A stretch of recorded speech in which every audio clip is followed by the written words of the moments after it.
10 យ៉ាងដែលអ្នកត្រូវតែចេះអរគុណទី1នៅពេលដែលមានគេមិនចាប់អារម្មណ៍ចំពោះអ្នក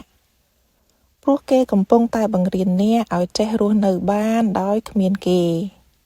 ទី2នៅពេលដែលមានគេធុញទ្រាន់ចំពោះអ្នកនោះគេកំពុងតែបង្រៀនអ្នកឲ្យចេះផ្ដល់ពេលវេលាឲ្យដល់ខ្លួនឯង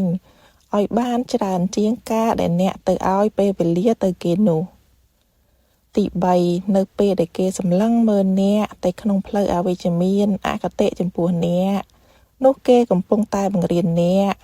កុំទៅវិនិច្ឆ័យវាយតម្លៃមនុស្សតែសម្បកក្រៅទី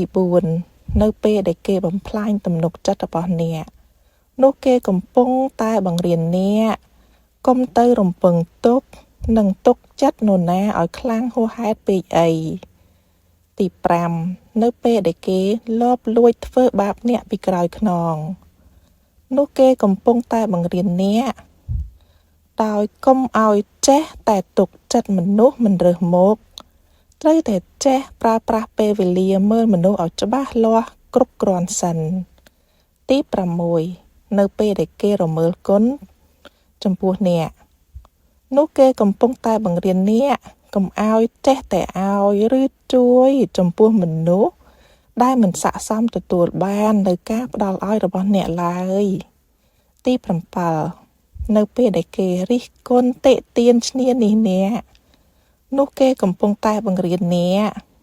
ឲ្យចេះមើលឃើញថាមនុស្សអាក្រក់គ្មានតម្លៃគ្មានលទ្ធផលក្នុងជីវិត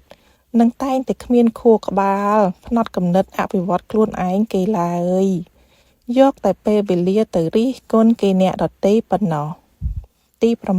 8នៅពេលដែលគេចាំតែចាប់កំហុសរករឿងអ្នកនោះគេកំពុងតែបង្រៀនអ្នកឲ្យមានភាពអត់ធ្មត់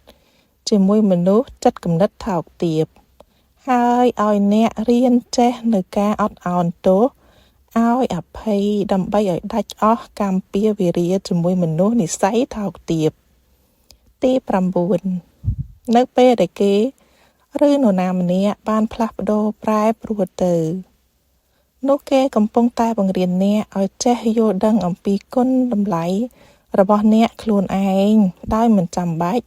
ទៅខ្វល់ខ្វាយអំពីគេទៀតឡើយទី10នៅពេលដែលគេឬក៏នរណាម្នាក់ឈប់ស្រឡាញ់ឬអស់ស្រឡាញ់អ្នកទៅហើយនោះគេកំពុងតែបង្រៀនអ្នកឲ្យអ្នកចេះដឹងក្នុងការស្រឡាញ់ខ្លួនឯងវិញ